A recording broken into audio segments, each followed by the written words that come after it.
Donc bonjour à toutes et à tous. Énorme soleil sur tout le sud de la France apparemment aujourd'hui. On est content de vous accueillir avec Marie-Laure Cuvelier et Mélissa de la coopérative des tiers-lieux que je vous présenterai tout à l'heure. Donc ce web séminaire est déjà le quatrième du programme de professionnalisation à distance 2018 qui vous est proposé donc par la MONA pour la Nouvelle-Aquitaine et par Trajectoire Tourisme, donc nos homologues et voisins de la région Auvergne-Rhône-Alpes. L'idée de ce programme partagé, c'était justement de mutualiser nos connaissances et nos expertises pour faire un programme totalement à distance. Donc une suite de web séminaires dont plusieurs sont proposés sur la thématique du multisite. Et évidemment, quoi de mieux pour parler de cette problématique que des web séminaires organisés à distance, avec aujourd'hui en plus des intervenants qui sont totalement dans cette position de travail flexible, puisque moi je suis en télétravail et Mélissa et Marie-Laure sont au sein de leur QG des tiers-lieux à Bordeaux. Donc le sujet d'aujourd'hui, c'est le deuxième web séminaire de la suite sur le travail les nouveaux modes de travail et les problématiques du multisite. Donc il y a un petit mois, on vous parlait des problématiques liées au management à distance, que ce soit le management d'équipe ou le management de projet. Aujourd'hui, on va vous parler du travail flexible et des nouveaux modes de travail et ce que cette distance et cette gestion multisite, justement, implique dans la manière de s'organiser, mais la manière de travailler qui concerne à la fois le manager dans son rôle principal et tout le reste de l'équipe, puisque finalement, cette transformation, elle se fait avec l'intégralité de l'équipe et avec une implication de chacun. Donc c'est un sujet qui est fortement d'actualité. Je pense que c'est évident, mais ça fait du bien de le rappeler quand même. Pour les offices qui se sont regroupés, beaucoup d'entre vous étaient déjà organisés en multisite auparavant. La différence en 2017 et encore plus en 2018, c'est qu'aujourd'hui, c'est vraiment la norme en fait pour la plupart de vos structures, de travailler sur plusieurs sites, d'être éclatés sur des distances qui font parfois plusieurs kilomètres. Et au final, des problématiques qu'on n'avait pas forcément identifiées avant se retrouvent aujourd'hui amplifiées avec la notion du travail à distance. Donc en parallèle de toutes ces problématiques de fusion qu'on connaît dans notre domaine, du fait de devoir travailler avec de nouvelles équipes, du fait qu'on nous parle toujours plus de performance, d'efficience, etc. En parallèle de tout ça, on a vraiment le mouvement de fond général qui concerne l'organisation du travail, sur le fait que on est des nouvelles générations qui rentrent et qui ont des manières de travailler assez différentes. On a toute cette transformation digitale qui fait qu'on ne peut plus travailler de la même manière qu'avant. Et le principe qu'on avait justement avec les collègues de Trajectoire Tourisme en vous proposant cette série de web séminaires, c'était d'essayer de voir ça plutôt comme une opportunité et non pas comme une contrainte liée à la fusion, mais d'être vraiment dans le comment on peut faire en sorte que tous ces bouleversements soient bien vécus en les voyant comme une opportunité pour repenser l'organisation et se réorganiser dans nos manières de travailler. Juste un petit focus sur la manière dont va se dérouler ce web séminaire. Pour ceux qui ont l'habitude, je pense que vous commencez à être habitués. Donc, n'oubliez pas d'activer le son, mais ça, je pense que c'est fait pour tout le monde. Vous pouvez voir les collègues qui sont connectés dans la case participants. Et puis, vous pouvez poser vos questions via le module de conversation. Je pense que tout le monde l'a déjà utilisé. N'hésitez pas à les poser au fur et à mesure. On y répondra soit au fil de l'eau, soit on fera des petits temps focus à la fin de chaque petite partie. Donc n'hésitez pas, et si on oublie de répondre à vos questions, n'hésitez pas à nous relancer aussi. Je pense que c'est l'intérêt d'être en interactivité sur ce web séminaire. Pour ceux qui devraient partir skier avant, par exemple, le web séminaire sera disponible en replay sur le site de la MONA et sur le site de Trajectoire Tourisme avec la présentation, donc vous pourrez le revisionner à loisir, et ainsi que le premier web séminaire de la série et ceux qui suivront. Donc tout est enregistré, pas de souci là-dessus. N'hésitez pas à désynchroniser aussi tout ce qui pourrait potentiellement parasiter votre connexion. Un petit rappel des épisodes précédents, justement, sur toutes les problématiques que j'évoquais. Pour le réseau de la Nouvelle-Aquitaine, on a fait une rencontre du réseau en Charente-Maritime en septembre 2017 sur ces problématiques-là, justement, liées au multisite, liées au management d'organisation, dont on a ressorti les problématiques principales que vous nous avez confirmées lors du premier web séminaire sur le management à distance et la cohésion d'équipe. Donc on est reparti vraiment de ces problématiques pour essayer de les élucider ensemble. En décembre 2017, on a proposé 2 web séminaires sur les outils de communication interne, donc ils sont vraiment axés outils, mais surtout quels outils pour quels usages. Donc on en reparlera un petit peu aujourd'hui. Et puis le premier web séminaire de la série qui est disponible aussi en replay. Donc de tout ça, ce qu'on a pu retenir, c'était que tout ça était vraiment inclus dans une dynamique de changement qui comprend plusieurs étapes et que évidemment si on grille des étapes, c'est plus difficile à rattraper après. Donc il faut vraiment être conscient de cette courbe du changement. De prendre le temps de la réflexion, notamment sur les outils de communication à distance, de savoir quel outil pour quels usages, et on va en reparler un petit peu tout à l'heure. Sur les avantages et les risques du management à distance que nous a évoqué Sophie Rosier lors du dernier web séminaire. Le fait que nous, on part du principe que, évidemment, certains regroupements sont subis, mais que c'est une belle opportunité pour questionner l'organisation et pour apprendre à travailler différemment ensemble.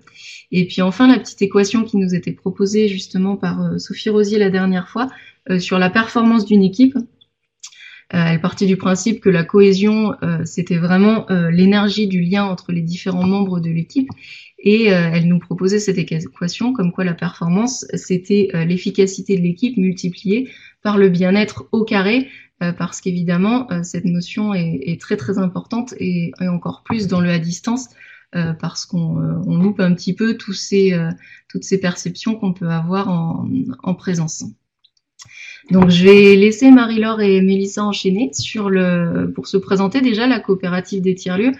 C'est un réseau qui est un petit peu parallèle au nôtre et avec lequel on a pris l'habitude de travailler sur toute cette notion de tiers-lieux et qui accompagne beaucoup au changement justement dans les nouvelles dynamiques de travail et qui donc vont animer ce web séminaire. Je vous laisse la parole. Merci Charlotte. Donc on va effectivement co-animer ce séminaire. On est 3 en fait, mais l'écran n'est pas assez grand. Il y a Chloé, Mélissa et moi-même. Et donc en bon manager qui prône l'horizontalité, je vais déléguer à Mélissa et Chloé en plein milieu pour aller recevoir une délégation d'élus qui vient visiter notre quartier général, quartier génial, notre QG. Donc bonjour à tous. Effectivement, comme l'a dit Charlotte, on est des réseaux parallèles. Donc nous, la coopérative Tiers-Lieux, on est une SIC, une société coopérative d'intérêt collectif, qui détecte, accompagne et fédère ce qu'on appelle des tiers-lieux. Donc les troisièmes lieux sont des espaces partagés qui sont ni la maison ni l'entreprise, mais quelque part entre les deux. Donc on touche au rapport au travail et par rapport à l'équation que Charlotte vient de mentionner, effectivement, la performance, elle est directement liée au bien-être. Et donc quand on est un office de tourisme, c'est souvent un métier passion, en tout cas l'idée que je m'en fais. Et avec effectivement des regroupements parfois subis, ça peut un peu chambouler toute l'équipe et rajouter des contraintes à des métiers déjà en tension parfois. Donc comment on peut appréhender du mieux possible. On va essayer de vous donner quelques clés. Évidemment, si vous souhaitez réagir en direct, poser des questions, en tout cas essayez de ne pas repartir avec vos questions, on est là pour ça. Donc en quelques mots, la coopérative tiers-lieux, on est 85 sociétaires aujourd'hui, principalement donc des tiers-lieux, une cinquantaine de tiers-lieux, et puis plein de structures d'accompagnement à l'entrepreneuriat, plutôt d'économie sociale et solidaire, donc ce qu'on appelle des coopératives d'entrepreneurs notamment. Il y a aussi la MONA dans nos sociétaires, il y a des centres sociaux, des antennes CAF, voilà, plein de formats d'organisation qui se reconnaissent dans l'idée de ce qu'est un tiers-lieu, où on va trouver un cadre de travail tout à fait propice, associé à une convivialité et au fait d'avoir envie de travailler près de chez soi, dans de bonnes conditions et d'être au moins aussi bien que chez soi, quoi. Voilà. Donc on a 3 fonctions. La principale, c'est qu'on est un réseau qui est majoritairement implanté en Nouvelle-Aquitaine, puisqu'en fait au départ, on est tous des faiseurs de tiers-lieux dans l'équipe. On n'est pas des consultants, on a chacun des tiers-lieux à animer au quotidien. Et donc on a fait réseau en 2011. On est un laboratoire, voilà, on expérimente sur le vaste thème des organisations du travail. Donc tout ce qui permet d'inventer, que ce soit dans le secteur tertiaire, mais aussi artisanal, agricole. Aujourd'hui, les tiers-lieux irriguent l'ensemble des secteurs d'activité. Pour en savoir plus, vous avez notre site internet qui recense un annuaire avec 212 tiers-lieux au niveau de la Nouvelle-Aquitaine. Voilà, pour vous situer, il y en avait 2 il y a 7 ans. Donc c'est une espèce de lame de fond qu'on essaye d'accompagner. Et beaucoup de ces lieux sont créés et animés et puis utilisés par des personnes qui ne souhaitaient plus subir leur travail, quoi. C'est vraiment l'ADN des tiers-lieux, c'est d'arrêter de subir son travail, voilà, en termes de déplacement, de conditions. Et donc, on essaye d'aider les organisations, quelles qu'elles soient, à améliorer leurs conditions du quotidien. Et donc, souvent, ça émane d'une contrainte, comme une fusion, par exemple, qui n'est pas forcément souhaitée. Et on va essayer d'en faire une opportunité. Et donc là, je pense qu'effectivement, le fait de vous retrouver en équipe multisite, pour ceux qui n'étaient pas déjà, c'est l'occasion peut-être de re-questionner l'organisation de l'équipe, son propre management, la manière de diffuser l'information et finalement d'amener l'opportunité à tout le monde de monter en compétences et d'amener de la fluidité au sein de l'équipe. Un peu de libérer un peu son entreprise, pour reprendre une expression assez classique de l'organisation du travail. On va démarrer par un petit quiz. Donc, je crois que Charlotte a tout organisé pour que vous puissiez directement cocher les réponses aux questions. Donc, c'est un petit peu pour voir le niveau d'acculturation sur ces sujets. D'après vous, quel est le pourcentage de Français qui aspirent à une nouvelle manière de travailler? Donc, cette question, voilà, elle permet un peu d'évaluer la satisfaction générale des gens dans leur relation au travail. Donc, si tu cliques après. Donc là, vous êtes 63% à penser qu'ils sont 77%. Effectivement, les 2 tiers. Donc c'est un chiffre qui est énorme. Et donc là, non seulement ils aspirent à une nouvelle manière de travailler, mais pour, je pense, une bonne moitié d'entre eux, ils traînent vraiment les pieds pour aller travailler, quoi. C'est-à-dire qu'il y a une insatisfaction globale sur le fait de sentir qu'on donne beaucoup à son travail et qu'on n'a pas. Il y a un manque de sens, en fait. Il y a une recherche de sens qui est de plus en plus forte. Et les tiers-lieux, en l'occurrence, sont un peu une illustration de cette recherche de sens. Mélissa, une deuxième question? Donc, d'après vous, combien de salariés se déclarent heureux et engagés dans leur organisation, qui vient en écho avec ce qui a été cité auparavant? 11%, 26%, 47% ou 51%? Et donc, la réponse peut paraître étonnante, mais seulement 11% des salariés se déclarent heureux et engagés dans leur organisation. Donc ça veut dire voilà, que 11% seulement n'ont pas l'impression de subir ce pourquoi ils se lèvent le matin. Donc je pense, j'ose espérer que dans les offices de tourisme, le taux est plus élevé parce on travaille sur son territoire, on le valorise.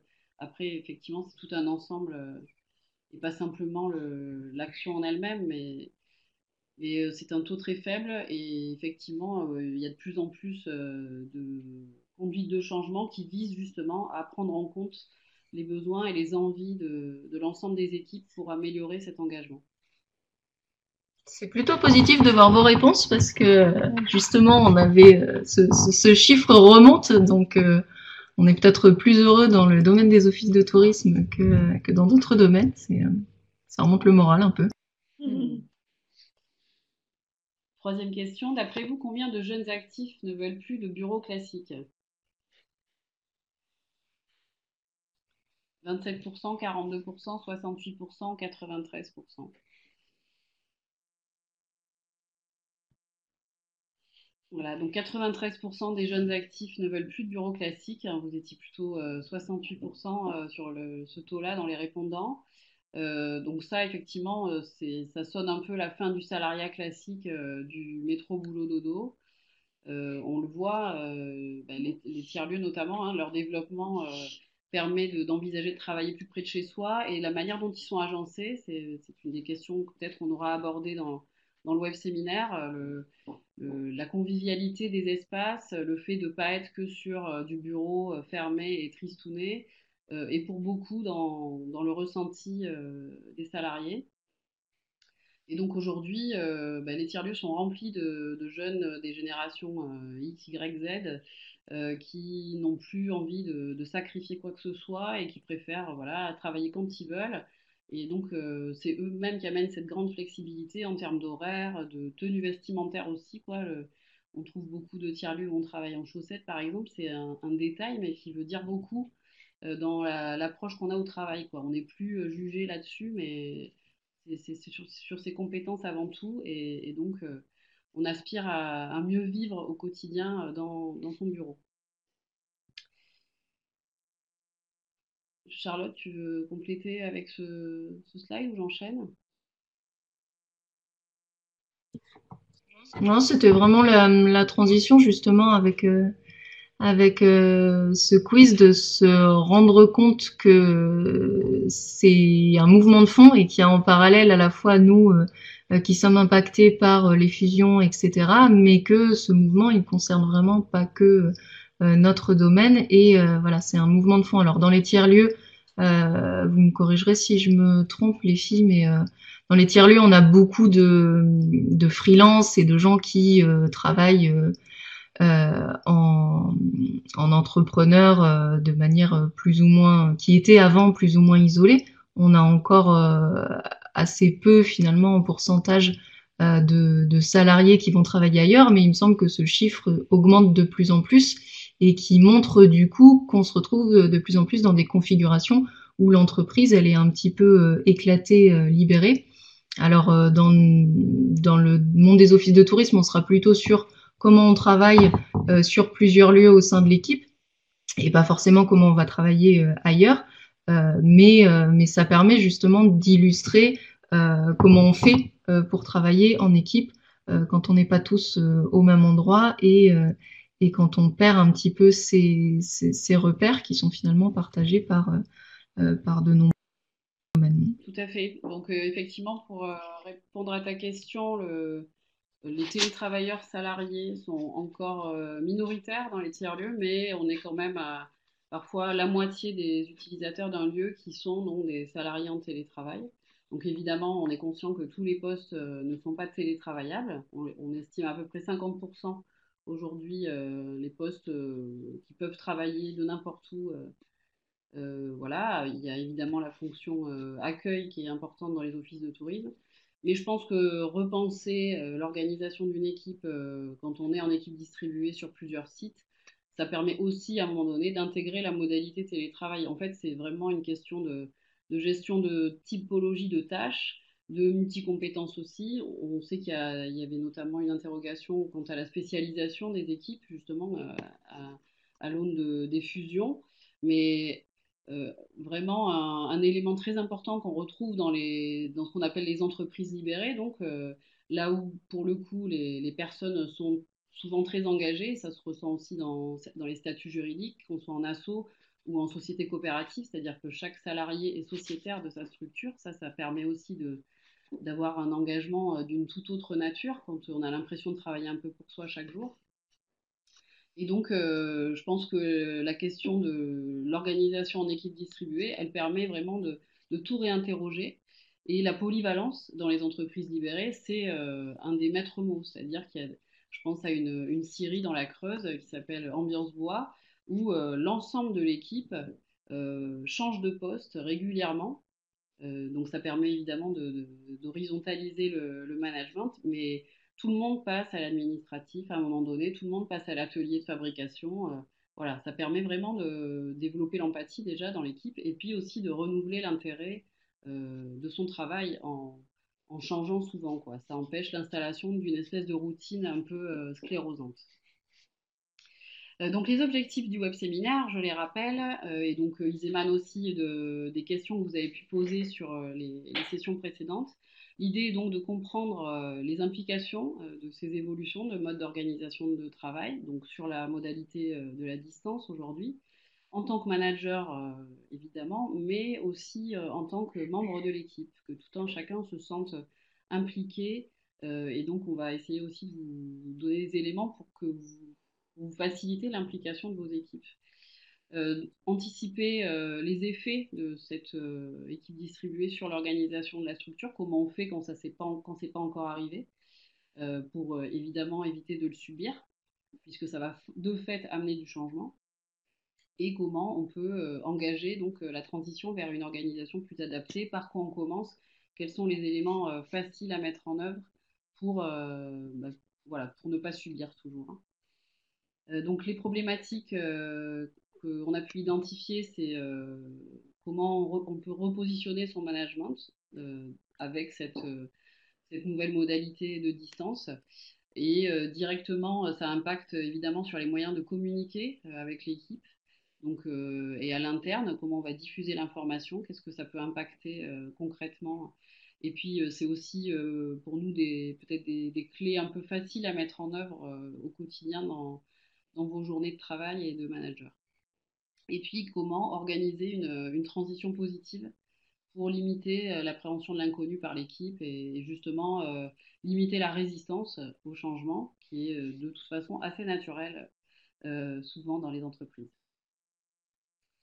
Donc sur la première partie, comment repositionner son management, il va s'agir vraiment de... Alors peut-être que je vais enfoncer certaines portes ouvertes, hein, puisque connaissant un petit peu l'organisation de la MONA, c'est une des structures les plus libérées que je connaisse, et donc peut-être qu'il y a une culture du management horizontal dans les offices de tourisme. Donc désolé d'avance si vous faites déjà tout ce qu'on va préconiser. Mais je pense que ça peut être intéressant ne serait-ce que de l'analyser et d'en reparler tous ensemble aujourd'hui.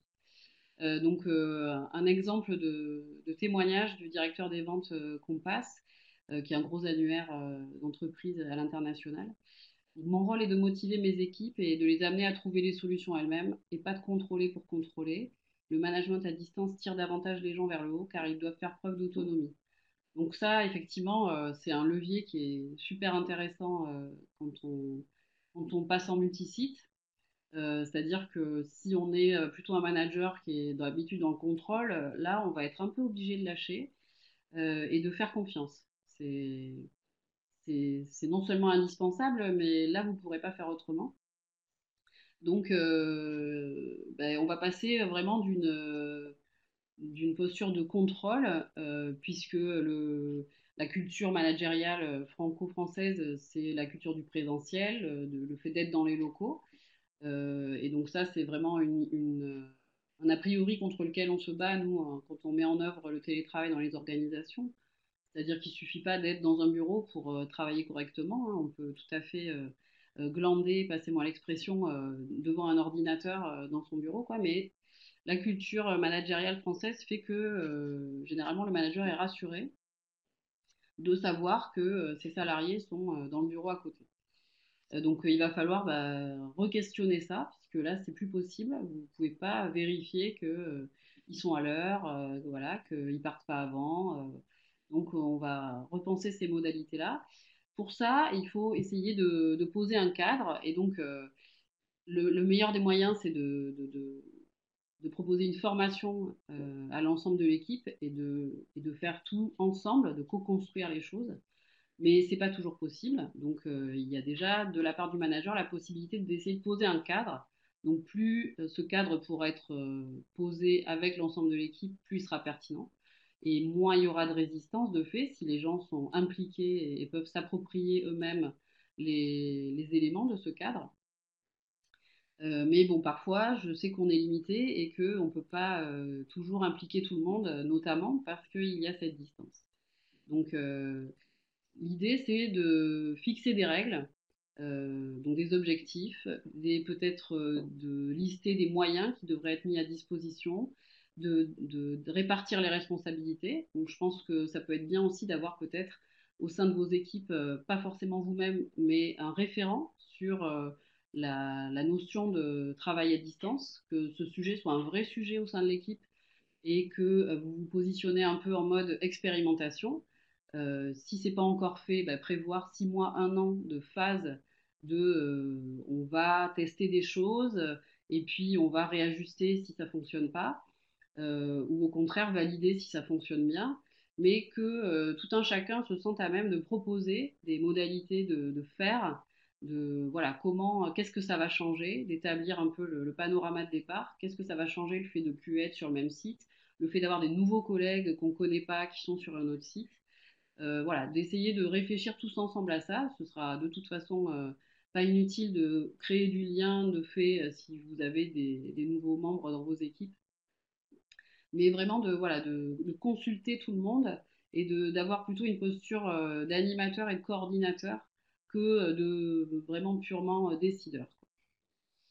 Euh, Dans ce cadre, sur la phase d'expérimentation, donc qu'on vous recommande de faire durer entre 6 mois et un an, et avec des outils qu'on pourra vous transmettre, notamment sur peut-être un moyen de faire du reporting, alors pas forcément en exiger de l'ensemble de l'équipe, parce que bah, ça s'ajoute certainement à des outils de reporting déjà existants, et que ça c'est un peu sclérosant aussi, mais peut-être détecter au-delà d'une personne référente une commission, de faire un petit groupe, un échantillon qui va vraiment s'intéresser de plus près à ces modalités nouvelles de travail à distance en équipe et justement pour permettre d'évaluer, quoi, à la fois d'identifier des indicateurs, de comment c'est la situation de départ, comment ce sera quand on va faire un point à mi-parcours dans 6 mois, et à la fin de cette phase dite expérimentale, au bout d'un an, qu'est-ce qui a marché, qu'est-ce qui n'a pas marché, qu'est-ce qu'on peut améliorer. Voilà, de vraiment le vivre comme un projet à part entière dans l'équipe, quoi. Et de fait de vraiment en faire une opportunité d'améliorer l'organisation. Donc on évoque aussi le plan de contact. Donc ça peut faire partie, par exemple, de l'équipe de l'échantillon. Vous êtes à distance d'un de vos salariés. Donc on va dire que vous le connaissiez déjà, mais que voilà, vous êtes sur un nouveau site. Ça va être hyper important. Vous perdez de fait la moitié des éléments de communication, puisque quand vous le contacterez, vous perdrez le non-verbal si vous le contactez par mail. Vous perdrez aussi la visualisation si c'est par téléphone. Et donc, il va falloir mettre en place des petits temps pour essayer de maintenir ce qu'il y avait d'informel quand vous étiez tous sur le même site. C'est-à-dire que là, vous allez perdre les conversations de machine à café, je te croise dans le couloir et je réponds à tes questions et je solde quelques sujets. Donc tout ça va devoir se structurer. On peut penser que ça va mettre de la paperasse et que ça va être complexe, mais c'est pas. Pendant l'expérimentation, oui, il faut mettre en place ces nouveaux outils. Mais ça va devenir assez vite naturel en fait. C'est ça qu'il faut se dire. Ça peut paraître très contraignant en amont, mais si tout le monde est aligné sur voilà, ce projet-là, si vous en faites vraiment un projet d'équipe collectif et une opportunité pour tout le monde de faciliter son quotidien au travail, ça peut avoir des conséquences tout à fait positives sur la gestion de l'équipe. Donc ce plan de contact notamment, bah, ça revient à dire par exemple bah, désormais tous les lundis matins on fera une visioconf d'équipe à 10 heures pendant 1 heure où chacun peut prendre la parole 3-4 minutes, dire bonjour, donner un peu sa météo, comment il se sent. C'est important aussi de ne pas rester que dans les sujets de travail puisque les contacts ils sont réduits. Le nombre de contacts est réduit et la qualité de ces contacts est réduite. De fait, vous n'êtes plus dans le même lieu. Donc, il faut aussi veiller à ce que il reste une partie d'informel, quoi. On n'est pas que un salarié, mais voilà, Quand Charlotte me disait hier qu'elle rentrait de vacances, quelqu'un de son équipe l'a appelé par téléphone pour savoir comment ça s'était passé, voilà, est-ce que l'atterrissage n'était pas trop dur. C'est hyper important de penser en tant que manager à conserver ces échanges-là qui ont tendance, qui peuvent disparaître par manque d'attention quand on passe en multisite. Donc, multiplier les occasions comme ça et puis ben, le structurer, évidemment, on ne peut pas être disponible tout le temps. Et donc, c'est le point suivant, hein, disponible, c'est différent d'être à disposition. Donc, il faut vraiment avoir dans son planning, si vous partagez un agenda, par exemple, vous pouvez octroyer 1 heure ou 2 dans une journée pour dire, ben là, je reçois tous les appels, un peu qui viennent remplacer je passe une tête dans ton bureau et je vois que tu es dispo, je viens discuter 5 minutes. Quoi. Voilà, il faut maintenant un peu plus structurer ça dans le planning, mais il n'y a pas de raison que ça détériore ce qui se passait avant quand on était sur un seul site. Donc bah, tout ça va évidemment impacter la manière de communiquer. Donc vous avez déjà vu un certain nombre d'outils sur le web séminaire précédent. On ne va pas re-rentrer dans les détails, et puis ça, il y a toujours une documentation assez conséquente sur Internet. Mais il faut vraiment mettre la relation au cœur de votre travail de projet de travail à distance en équipe, quoi. C'est hyper important de focaliser là-dessus et de veiller à ce que vous ne perdiez pas en qualité ou de créer justement du lien avec des personnes qui n'étaient pas dans votre équipe au préalable. Donc pourquoi pas organiser, vous dire qu'une fois dans le mois, vous allez déjeuner avec l'équipe du site qui est le plus éloigné. C'est important de maintenir aussi ce contact et de multiplier les occasions de rencontre, en tout cas de temps qualitatif, quoi, qui ne sont pas des visioconf où on va parler d'un projet en particulier et où personne finalement va pouvoir sentir comment ça va ce matin. Voilà. Il faut accorder du temps à ça, c'est très important. Et quand on prend le temps de le mettre en place sur cette phase expérimentale et de le verbaliser tous ensemble, ensuite ça devient une bonne habitude. Donc il y a évidemment des outils qui peuvent aider à ça aussi. Donc autant que possible éviter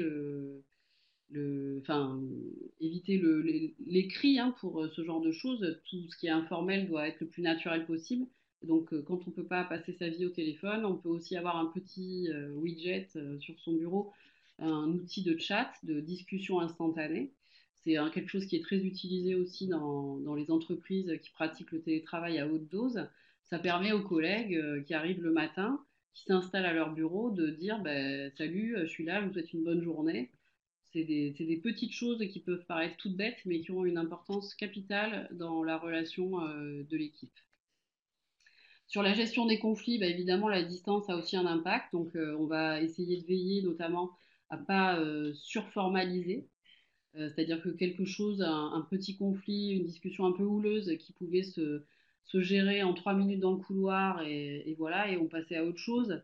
Là, si un collègue qui est sur le même site que vous vient vous voir et dit ça va pas avec un tel, donc là, la distance peut créer un espèce de favoritisme sur celui qui va être sur le même site que vous. Donc c'est hyper délicat. Il ne faut pas formaliser par écrit tout de suite. Il faut éviter absolument le mail sur la gestion de conflits. De ne pas dire il s'est passé ça, etc. Il y a toujours des éléments qui viennent troubler et de fait la distance rajoute de la confusion en fait à ce qui s'est passé. Donc, il faut évidemment essayer de gérer ça de la manière la plus rapide possible et de vive voix. Ça, c'est très important. Donc, si on ne peut pas convoquer un rendez-vous physique, pourquoi pas une réunion tous ensemble pour gérer le problème directement, eh ben, on va privilégier quand même le téléphone, la visioconf, mais il ne faut pas laisser pourrir les choses sous prétexte qu'on est à distance et que c'est compliqué. Il faut vraiment prendre le taureau par les cornes et surtout éviter au maximum de formaliser par écrit des choses qui pourraient être erronées, très subjectives et qui surtout pourraient figer dans le marbre quelque chose qui, en temps normal et sur un seul et même site, aurait pu être anecdotique et effectivement se limiter à une discussion dans le couloir, quoi. Voilà. Ou dans un bureau. Voilà, donc ça, c'est très important de penser avec la distance à adapter le moyen de communication en fonction du type de message. Donc, c'est pas forcément très intuitif et il faut pas hésiter à se former aussi là-dessus et à former son équipe, quoi. Tout le monde doit accepter que ce changement de modalité de travail, eh ben, il nécessite une montée en compétences.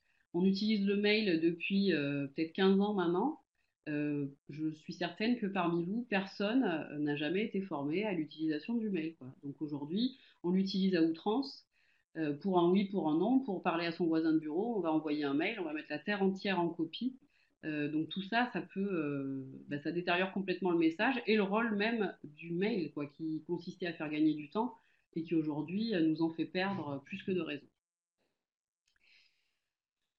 Ça confirme ce que je viens de vous dire. Donc, c'est vraiment la clé d'essayer voilà, de penser toujours, est-ce que j'ai vraiment besoin d'envoyer un mail pour formaliser ça? Est-ce que je peux pas plutôt passer un coup de fil? Et alors, ça n'empêche pas, évidemment, ça va pas se substituer à écrire certaines choses, hein. Quand on mène une réunion et que tout le monde n'est pas présent, y compris via un système de visioconférence, il faut évidemment que l'information puisse être diffusée. Donc ça relève de votre système d'information interne. Je pense que de plus en plus utilisent des outils comme Google Drive, justement pour, en multisite, pouvoir bénéficier d'un endroit collectif où stocker l'ensemble des documents et voilà, de prévoir dans l'arborescence de ces dossiers un endroit où il y a les prises de notes des réunions par thématique. Donc ça aussi, ça demande un travail qui peut faire l'objet d'une formation. Comment on réinterroge son système d'information quand on passe en multisite. Comment déjà on sauvegarde ces données, qu'est-ce qui se passe en cas de plantage, les questions de sécurité numérique évidemment, mais ça peut aussi être intéressant d'avoir une partie de l'équipe qui prend en main ce sujet-là et qui fait des propositions d'arborescence qui conviennent à tout le monde, comment on nomme les fichiers. Disons que la modalité à distance va encore plus nécessiter une organisation irréprochable sur ces sujets-là, quoi. C'est-à-dire qu'on va plus être avec son voisin de bureau à qui on va demander où est-ce que tu as mis la note de cadrage de tel ou tel projet. Il faut pouvoir être autonome et trouver par soi-même. Donc la relation bienveillante, hein, ça va sans le dire, mais je pense que ça va mieux en le disant. Et donc, d'où l'importance de ces temps aussi un peu conviviaux. Donc, ça, on va le voir un petit peu plus loin, de ne pas oublier aussi de se voir pour autre chose que pour du travail. Donc, en bref, sur la communication en interne, il s'agit de responsabiliser ces équipes, de fait, de leur donner le plus possible d'autonomie. Justement, ce que je viens d'évoquer sur l'arborescence informatique, ça veut dire que si ce n'est pas déjà le cas dans vos équipes, il faut se questionner sur comment travailler en mode projet. En tout cas, la distance l'impose, c'est-à-dire qu'on n'est plus avec ses subordonnés au même endroit, donc ça veut dire qu'il y a une autonomie de travail. Là aussi, hein, il ne faut pas hésiter à proposer à ces équipes de se former à la gestion de projet. C'est un peu d'argent investi, mais c'est énormément d'argent gagné sur la cohésion d'équipe, la transmission des infos et évidemment la performance dans l'avancée des différentes actions dont vous avez la charge. Donc la confiance, hein, c'est le socle, ça c'est quelque chose qu'on ne peut pas, on peut pas éluder ça, quoi. A fortiori quand on est à distance. Effectivement, quand on est à distance, naturellement, on fait des choses qui peuvent pas être contrôlées. Donc il faut faire confiance et l'autonomisation des équipes, elle les fait progresser, quoi, de manière flagrante. Alors ça, c'est voilà, je parle de mon expérience de manager, hein. Moi, j'ai travaillé en agence web et maintenant, la coopérative des tiers-lieux, on travaille vraiment en équipe distribuée. C'est assez rare qu'on soit trois dans le même bureau, pour ainsi dire.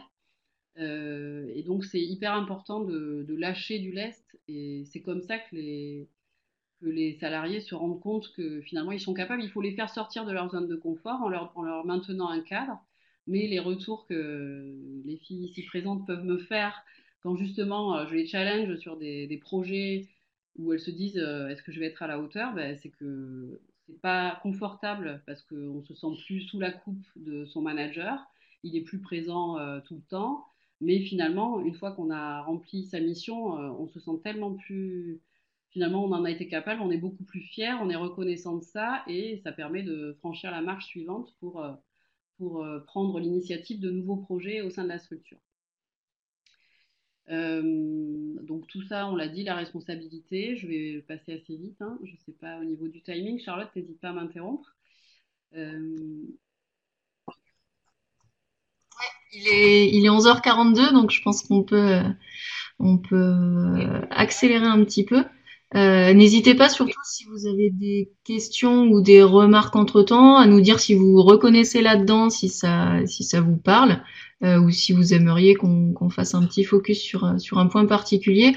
Dans le point précédent, justement, ce sur quoi tu insistais, Marie-Laure, c'était que vraiment, c'est un chemin il y a la moitié du chemin à faire par le manager, mais l'autre moitié par chacun des membres de l'équipe, quoi. Donc, même si on se reconnaît pas forcément quand on parle de management, dans le à distance finalement, et plus on est autonome, plus on est dans cette notion de management qui est maintenant un management de projet, d'équipe, sans forcément avoir le cadre de hiérarchie qu'on pouvait avoir auparavant, quoi. Donc c'est vraiment le fait de se sentir tous concernés.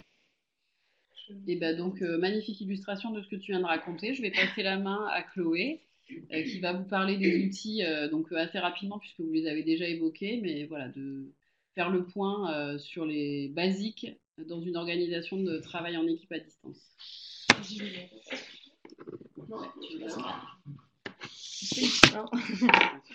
Bonjour à tous. Hop, on fait un petit switch du mieux qu'on peut. J'ai pas pris trop connaissance des fonctionnalités techniques de l'outil, mais je pense que vous m'entendez bien, je l'espère en tout cas. Donc j'ai... Oui, vous m'entendez, C'est bon. c'est ça? Ok. Je n'ai pas pu être exhaustive hein, sur les outils et en plus, c'était pas l'objectif puisque vous les avez vus la dernière fois, me semble-t-il. Simplement, nous, depuis quelques années maintenant, on utilise l'agenda Google. Je crois que pour certains d'entre vous, vous êtes déjà familiers avec la suite Google Drive. Bon, c'est un exemple parmi d'autres. Il y en a plein d'autres des agendas partagés. Celui-là donne mal à la tête, mais pourtant, c'est une réalité. C'est notre quotidien à la coopérative Tiers-Lieu. On n'est que 5 hein, pourtant, mais voilà. En tout cas, ça permet à chacun, chacune, puisqu'on n'est que des filles, de savoir qui fait quoi aujourd'hui, de potentiellement aussi s'embarquer sur des réunions. Si je vois que Mélissa a une réunion qui m'intéresse, que finalement je lui demande si je peux m'y joindre. Voilà, l'intérêt en tout cas, c'est de voir qui fait quoi, à quel endroit, puisque comme l'a souligné Marie-Laure, on est rarement ensemble dans le même bureau. Par exemple, aujourd'hui, on a notre collègue Estelle qui est à la maison. Ben, c'est un moyen pour nous de l'identifier via l'agenda. Voilà, ça nous permet aussi de rappeler à nos collègues qui sont fous du travail que ben, y a certains jours où c'est des jours fériés. Donc, c'est pas la peine de mettre des rendez-vous ce jour-là. Bon, voilà, c'est un outil assez basique, mais tellement important dans notre organisation distribuée. Je passe au suivant, donc bah, la messagerie, hein, le job dans le job, comme l'a souligné Marie-Laure aussi tout à l'heure, là où c'était censé nous faire gagner du temps au départ, ça nous en fait perdre beaucoup, je pense, pour chacun d'entre nous. Il y a plusieurs écoles. Il y a ceux qui lisent le mail à la volée à chaque fois qu'il arrive, et puis il y a ceux qui essayent de se canaliser, de ne pas regarder sa boîte mail avant la fin de la journée, ou en tout cas, voilà, s'organiser des créneaux plusieurs fois par jour. Bon, ça c'est un petit peu comment dire, une méthodologie personnelle à appliquer en fonction de sa manière de travailler, mais j'aurais quand même tendance, et je pense que tu me contrediras pas, Mélissa, j'aurais tendance à dire que de traiter ses mails une ou deux fois de manière massive dans la journée, c'est quand même plus simple et moins chronophage. Et surtout, on reste focalisé sur ce qu'on fait et on n'est pas constamment en train d'être embêté, spammé par voilà, un petit mail ou une petite pop-up qui arrive sur notre ordinateur. Je pense que c'est du vécu pour tout le monde. Et puis, bah, le centre du propos, c'est de dire que le mail ne remplacera pas les échanges verbaux. Donc, à la coopérative, on essaye de se dire qu'on est en mode zéro mail au sein de l'équipe. Ça marche pas du tout. En tout cas, c'est une ambition. On l'expérimente justement. À chaque fois qu'on veut envoyer un mail à quelqu'un de l'équipe, on se dit, est-ce que c'est vraiment important et urgent que je lui envoie ce message là tout de suite maintenant? Ou est-ce que ça peut pas attendre demain matin pour lui en parler en direct puisque je sais qu'on est ensemble au bureau, ou au moins pour l'appeler? Voilà, ça demande à réfléchir un petit peu avant d'appuyer sur envoyer, mais en fait, ça nous soulage beaucoup. Et puis notamment, nous, on organise des buzz, donc c'est tous les matins entre, on va dire, 9h et 10h. On s'accorde une demi-heure, un quart d'heure, où on sait que celles qui sont au bureau sont disponibles sur ce créneau horaire-là pour être sollicitées par les autres. Donc on a un, je pourrais vous le montrer, mais bon, je vais vous donner le vomi si je fais bouger trop mon ordi, mais on a un tableau Velleda en fait avec une petite colonne, et puis chacun note la question qu'il a posée à son collègue le lendemain, et donc ça nous permet en fait de se concentrer sur les échanges verbaux. Donc tous les matins, on a ce temps-là pour se parler et pour s'éviter des mails. Je passe à la suite pour essayer de rester dans le timing. Après, on a l'espace collaboratif et le partage de documents qui est hyper important aussi quand on bosse en équipe distribuée. Je crois que vous connaissez Google Drive parce que j'ai cru entendre Charlotte en parler tout à l'heure. Mais il y a d'autres outils qui existent. Il y a notamment HomeCloud qui est un équivalent et qui est en logiciel libre. On a Slack, nous, qu'on utilise aussi en communication interne, qui fait le chat dont Marie leur parlait, mais qui fait aussi le partage de dossiers. Voilà, le partage de sujets. Et puis on a Trello qui est plus sur de la gestion de projet pour le coup, mais ça peut être très intéressant si vous êtes dans cette démarche-là avec votre équipe. Voilà, il y en a plein d'autres, c'est pas exhaustif, mais en tout cas, vous en avez déjà 4 sur lesquels vous penchez, c'est pas mal. Et puis bah, ensuite, sur l'organisation de réunions, il y a le Framadate et le Doodle que vous connaissez certainement tous, notamment Doodle à mon avis. Mais juste, je voulais vous montrer Framadate parce qu'il fait la même chose, mais c'est un logiciel libre, donc on ne récupère pas vos données. Je pense que c'est important de le noter. Et donc, bah, la visioconférence, là, c'est pareil, vous la connaissez puisqu'on y est actuellement, mais il y a d'autres outils, notamment Global, que nous, on utilise à la coopérative des tiers-lieux quand on fait des visios avec des personnes qui viennent un peu de toute la région. Voilà, c'est un logiciel gratuit qui est plutôt bien fait, et je voulais simplement vous le montrer pour information, pour que vous ayez un panel d'outils à disposition. Donc, sur cette partie 2 là, de la communication interne, si vous ne l'avez pas bien compris, je le répète, on voulait vraiment insister sur le côté privilégier les échanges verbaux et surtout recréer les temps informels qu'on n'a plus l'occasion d'avoir quand on est à distance, qu'on a moins l'occasion d'avoir quand on est à distance, notamment pour les personnes, je crois que c'est le cas pour certains d'entre vous. Vous bossez en équipe distribuée avec des gens que vous ne connaissez pas, en fait, qui ont intégré la structure depuis. Donc, c'est important quand même de réussir à se connaître et à savoir un minimum à qui on a affaire. Voilà, c'est toujours plus convivial. Et puis, il y a cette notion de bienveillance et de confiance qui se crée plus facilement aussi. Et donc, juste pour terminer sur la troisième un peu grande question, les questionnements qui se posaient à la fin de la dernière visio, c'est comment on peut organiser une transition positive pour limiter cette appréhension-là de l'inconnu au sein des équipes. Donc très rapidement, on a voulu nous vous le faire en mode 4 bonnes pratiques à retenir. On insiste encore une fois sur le fait que plutôt que de subir ce travail à distance, ça peut être un levier justement pour améliorer le fonctionnement de l'équipe. Et donc ça s'illustre par les bonnes pratiques que je vous présente en suivant. Donc le numéro 1, c'est d'essayer d'apprendre en faisant, d'où l'idée d'expérimentation aussi dont Marie-Laure vous parlait. Ça permet, enfin, la notion d'expérimentation est aussi un moyen d'apprendre à se connaître et de communiquer encore plus entre vous. Et puis ça permet de valoriser un petit peu les expériences positives et négatives que chacun a vécu, tout à fait, tout en essayant d'apporter des solutions et des réponses grâce au partage justement entre vous. La number 2, c'est, vous remarquez mon super accent anglais, c'est de recueillir un maximum d'informations sur, quand vous êtes au sein même quand vous êtes en physique, en fait, tous ensemble. Bon, c'est pour ça qu'on vous a mis des images de singes. C'était en tout cas pour dire que ben, il faut continuer de communiquer. Il faut essayer de provoquer des moments aussi en physique pour vous rencontrer et discuter. Et voilà, reproduire un petit peu cet informel qu'on perd avec la distance. La troisième bonne pratique, c'est d'essayer de partager des nouvelles compétences entre vous. Justement, on parlait de spécificité. C'est peut-être le moment de sortir de la spécificité et de rentrer plutôt dans un mode de transversalité, de transmission des connaissances et donc, in fine, des compétences. Ça peut être un super moyen pour permettre à votre équipe d'appréhender des compétences que vous avez et puis à l'inverse, de vous intégrer des compétences ou des connaissances que vous n'avez absolument pas, vous ne vous seriez pas, auquel vous ne vous seriez pas intéressé. Voilà.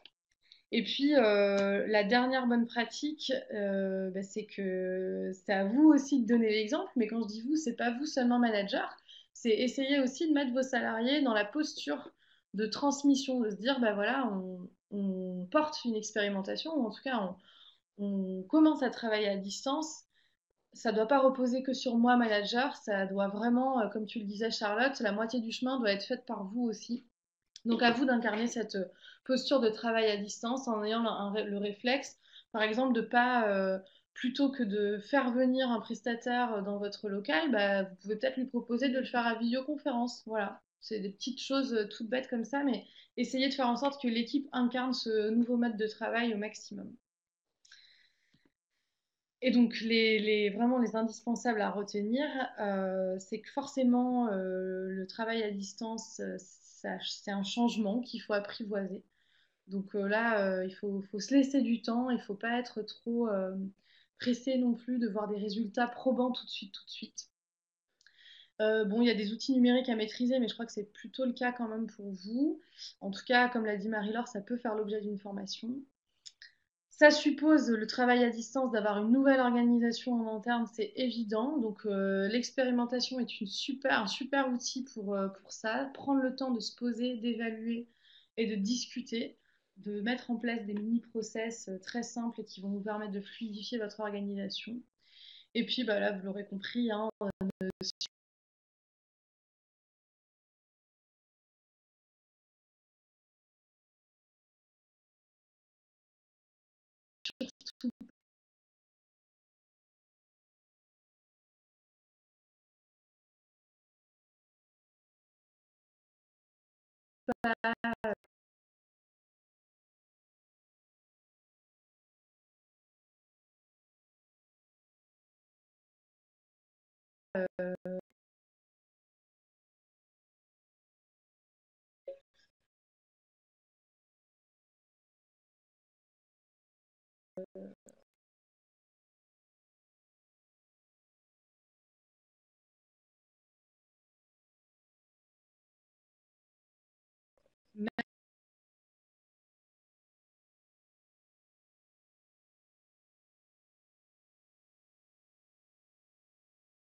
mettre de côté la relation humaine et puis le verbal au sein de votre organisation et de votre structure. Je crois que nous avons terminé. Voilà, alors juste avant de passer aux questions, on vous a mis des ressources. Merci les filles. Si vous avez des questions, c'est le moment sur l'un ou l'autre des sujets. Du coup, on est passé plus rapidement sur les deux derniers sujets. Mais c'est vrai que, enfin, je reviens sur la troisième chose que tu évoquais tout à l'heure, sur Chloé, sur le partage des nouvelles compétences. C'est vraiment là où on voit l'équilibre entre retrouver de l'informel et de l'oral, et puis comment je fais en sorte que l'information et la connaissance en interne circulent bien et qu'il y ait des traces aussi, parce que c'est vrai que c'est ce qu'on pouvait rencontrer avant quand on était sur un seul site, on se dit les choses de bureau à bureau et puis 3 mois plus tard on se rappelle plus de ce qu'on s'est dit parce que personne ne l'a noté nulle part. Et c'est quelque chose qu'on faisait avant et dont on se rend de plus en plus compte avec la distance. Et finalement, ça implique de réussir à trouver cet équilibre. Alors c'est pas évident. Chloé et Mélissa, vous disiez que vous n'arriviez pas à faire le zéro mail interne. Nous, on essaye aussi et c'est pas forcément évident. Mais en travaillant sur ces deux chantiers-là, de l'organisation de l'information et de la connaissance d'une part, et puis de recréer de l'informel et de l'oral d'autre part, je pense qu'on est plutôt sur la bonne voie. Et c'est vrai qu'avec le fait d'expérimenter, que chacun propose, que chacun donne ses bons tuyaux, on y arrivera peu à peu. Je vois qu'on a une question sur les modalités réglementation pour la mise en place du télétravail. Alors, ce sera l'objet du web séminaire du 4 avril, qui sera vraiment un focus complet sur le télétravail, avec Philippe Bonneau de l'ARACT Nouvelle-Aquitaine, donc l'Agence régionale pour l'amélioration des conditions de travail. Je vous l'ai mis juste là.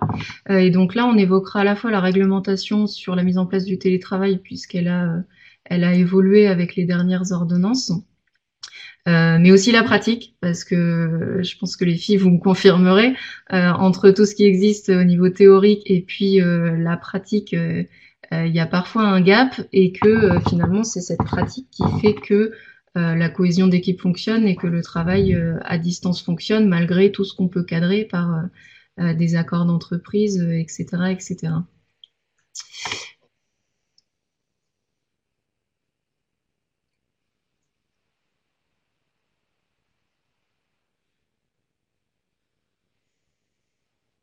Pour rebondir à la question de Sébastien, Chloé l'avait dit par rapport à l'agenda, en fait, ça peut être un des outils. Après, il ne faut pas hésiter à associer de différents outils et en fait, de ne pas avoir peur de les multiplier parce qu'on n'est pas tous à l'aise avec tous les outils. Donc, nous, on en teste plusieurs en simultané, puis après, on élague. Je pense que cette solution est plutôt agréable et confortable au début. C'est dans l'idée d'expérimentation. Et donc, certes, il y a l'agenda, mais si vous faites comme un buzz d'équipe ou un affichage, parce qu'il y a un lieu physique quand même, vous pouvez faire un affichage si vous passez, je sais pas, un système de post-it, peut-être que voilà, c'est à créer entre vous ce système-là et à réfléchir entre vous. Mais faut pas se priver aussi de tout ce qui est physique, hein, même si c'est multisite. Ouais, on parle beaucoup des outils numériques, mais c'est vrai que ça peut être une solution. Après, nous, sur les réunions, par exemple, on utilise l'outil Evernote, dont j'ai pas parlé, qui s'appelle Ever comme Forever et Note comme une note, et qui nous permet, en fait, c'est de partager. Et à chacune des réunions, moi, je prends mes notes, et ça permet à mes collègues qui sont à 500 km de voir ce que je suis en train d'écrire, ou de revenir 2 jours plus tard sur la note que j'ai prise pendant telle réunion pour voir un petit peu ce qui s'est dit. Et, nous, on utilise beaucoup en interne MindMeister, donc le principe de carte mentale, parce que après ça dépend comment chaque cerveau est constitué, mais c'est vrai que pour ceux qui ont des mémoires plutôt visuelles, ça aide à visualiser, et puis hop, on coche et on décoche les différentes cases de la carte mentale, et on a une vision assez globale de ce qui est fait. Ensuite, c'est vrai que ce genre de compte rendu, c'est vraiment une organisation à avoir, et puis une rigueur un petit peu dans l'archivage un petit peu de l'information et le partage de la connaissance à travers.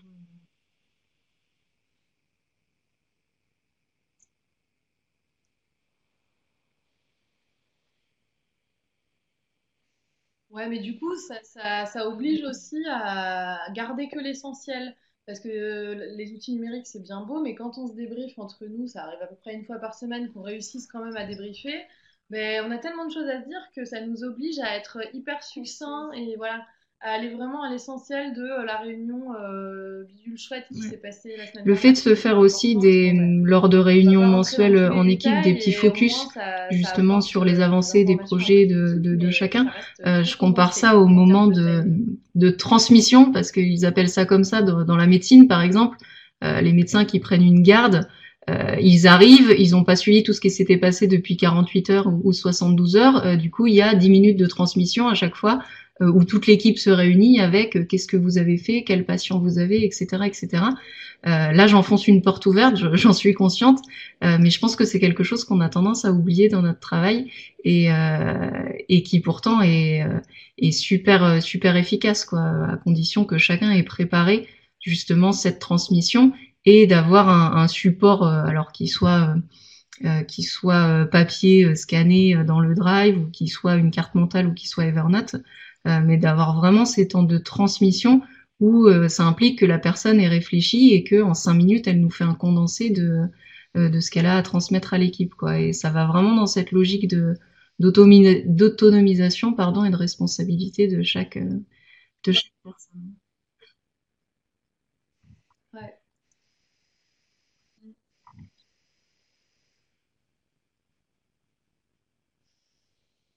Ouais, tout à fait.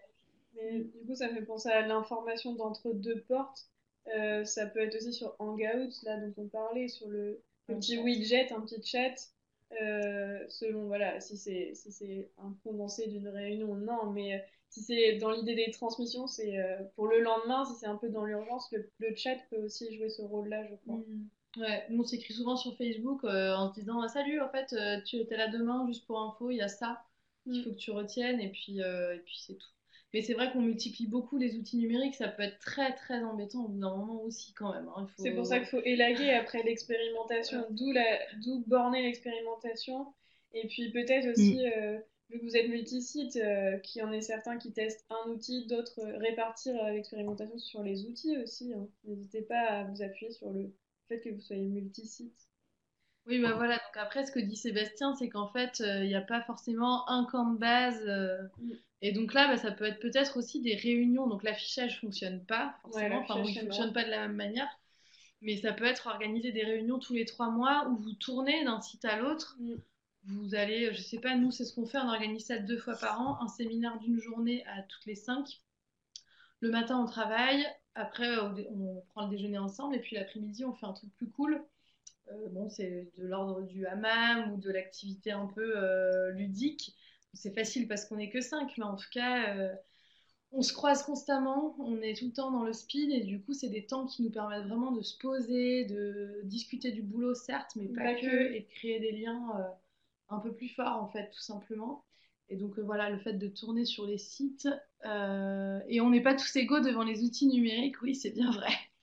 Ouais, d'où aussi le besoin peut-être de se former et se co-former entre équipes, quoi, parce que certains seront plus à l'aise sur un outil, d'autres sur l'autre, et il faut pas hésiter aussi de s'interpeller dans ce moment de transition pour ah, au fait, toi, tu bidouilles comment avec tel outil? Enfin, c'est vraiment de l'ordre de la bidouille, hein. Le numérique, ça vient de là aussi, il faut s'en souvenir.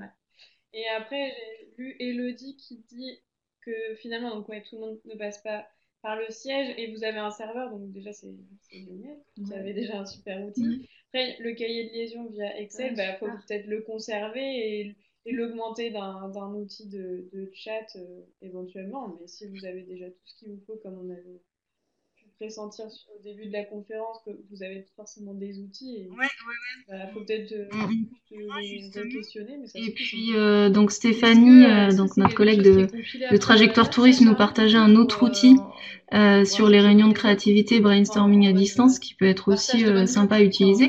Et après, c'est vrai qu'on a souvent cette question de oui, mais on n'est pas que 5, on est 50 dans notre équipe, et comment on fait? Et là-dessus, il y a vraiment cette notion d'équipe qui est importante, qu'une équipe c'est constituée de 5, 6, 7, 8 personnes maximum, et qu'au final, quand on est 50 au sein d'une structure, on peut fonctionner en petites équipes, projets, qui peuvent être totalement variables, parce qu'une personne peut faire partie de 2-3 équipes, mais peut-être qu'il faut privilégier justement ce fonctionnement en petits groupes, sans créer des groupes séparés, parce que dans notre organisation, on a une organisation en pôle, etc. Et du coup, chaque pôle est un peu isolé, mais d'essayer de fonctionner plutôt au niveau de la cohésion en équipe, de plus en plus réduite. Et c'est vraiment là-dessus, sur les outils partagés, qu'il faut tester, expérimenter. On n'a pas de solution miracle, mais c'est tout simplement des fonctionnements de petites équipes qu'on peut reproduire et dupliquer au sein de plus grandes organisations, et donc avec des outils. On parlait des réseaux sociaux d'entreprises tout à l'heure, des chats, etc. Donc d'avoir des lignes vraiment différenciées selon les sujets et selon les pôles, et puis de temps en temps essayer de se retrouver à toute l'équipe pour que chacun apprenne à mieux se connaître. Mais C'est vrai que ça paraît plus complexe comme ça, plus on est nombreux.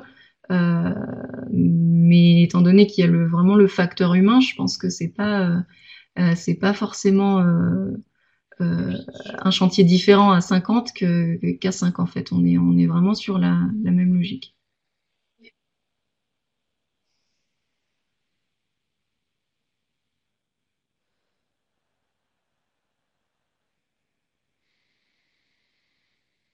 Et preuve en est, c'est qu'il y a des entreprises libérées qui donc se sont libérées.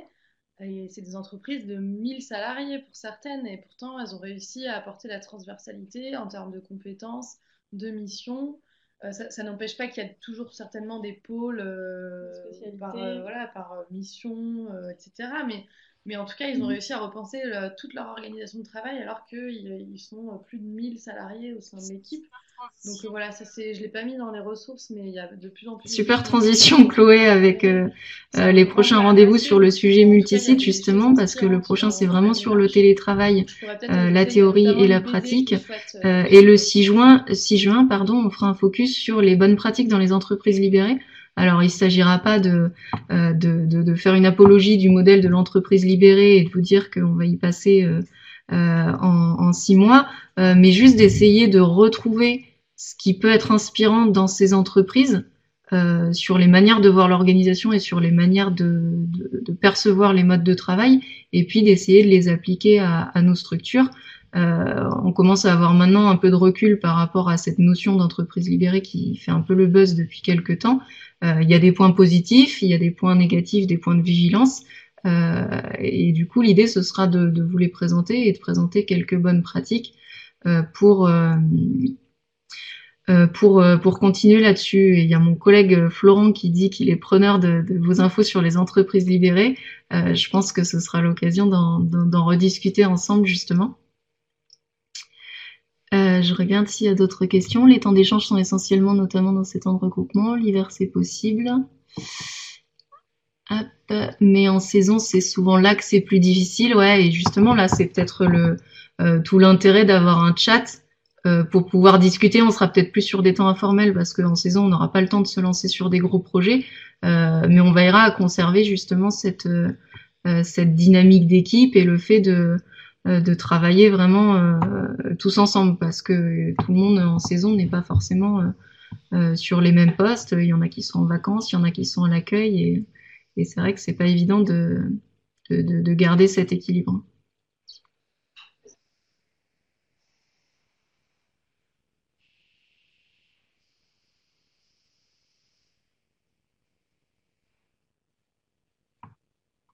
C'est vrai qu'il ne faut pas oublier de célébrer et je sais pas si le retour d'expérience est habile, mais j'ai bossé au Futuroscope et en fait, la question de saisonnalité, elle est entière.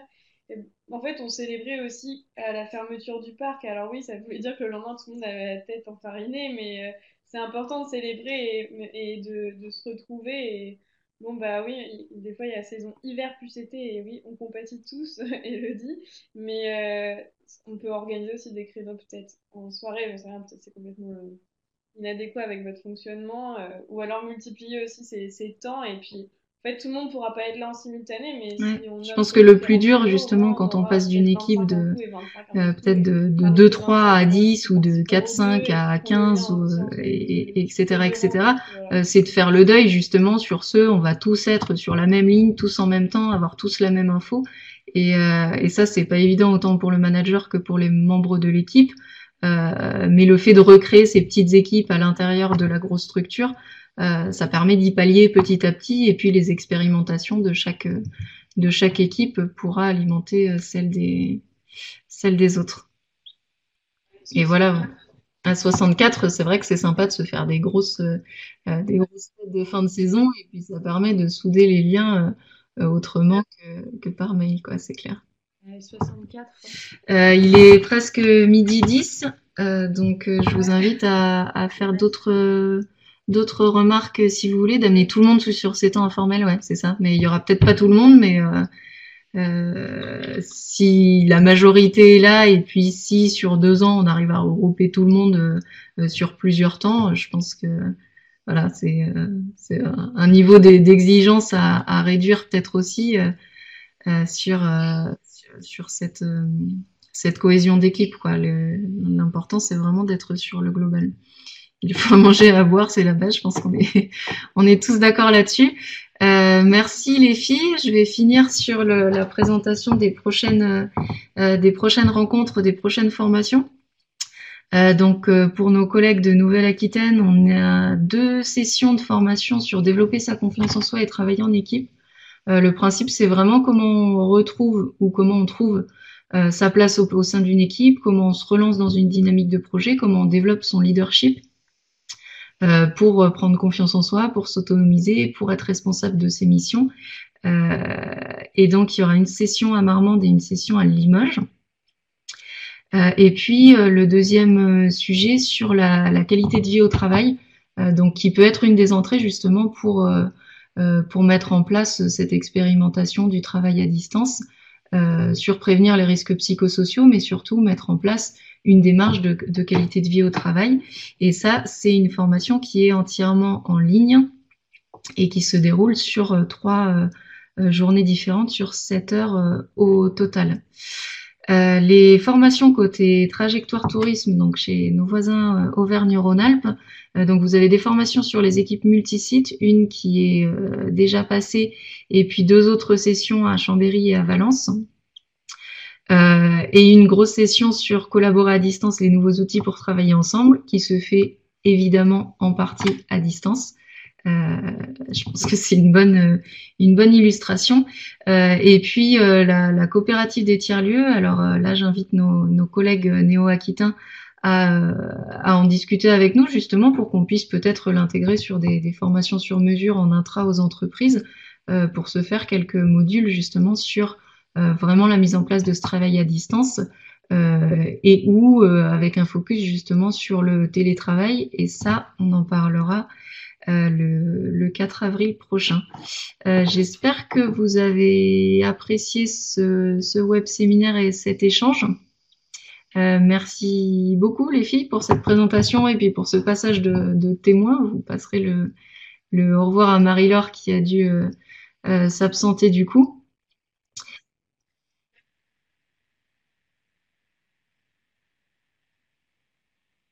Merci à toutes les deux. Bonne saison à tous parce qu'on est déjà au mois de mars. Alors je pense que certains dans les stations là-haut vont un petit peu se reposer avant de repasser à la saison d'été. Et puis les autres sont en plein démarrage. Donc évidemment, on rentre dans une période